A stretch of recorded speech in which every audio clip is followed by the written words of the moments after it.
बसंती इन कुत्तों के सामने मत नाचना। जानूड़ी एक बार नच ले यार।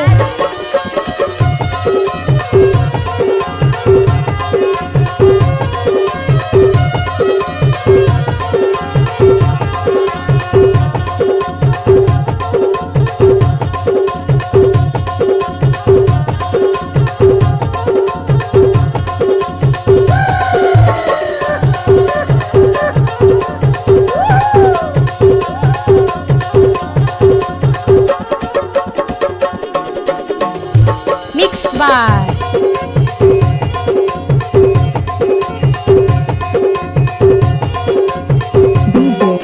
डीजे बल्लू धोले जलता वाले।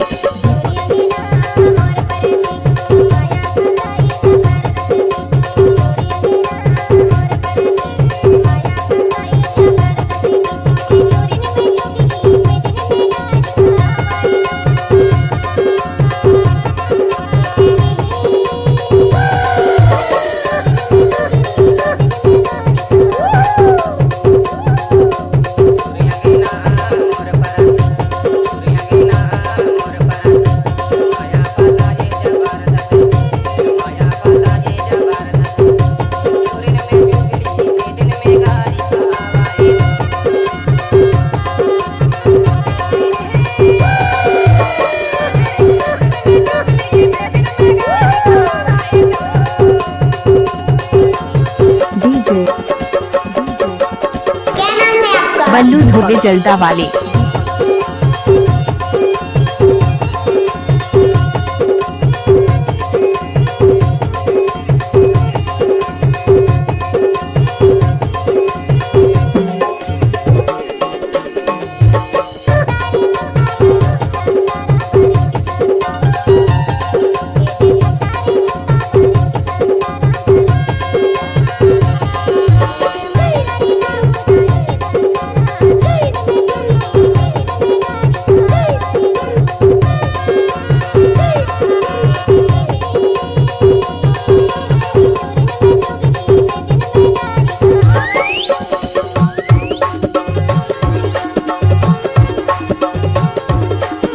जानूड़ी एक बार नच ले यार।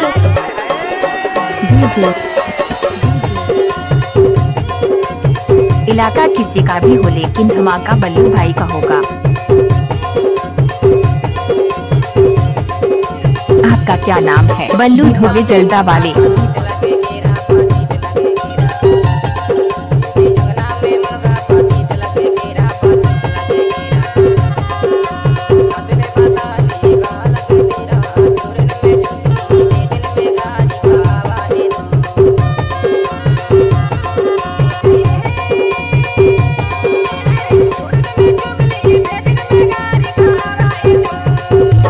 मिक्स बार डीजे बल्लू धोले जलता वाले।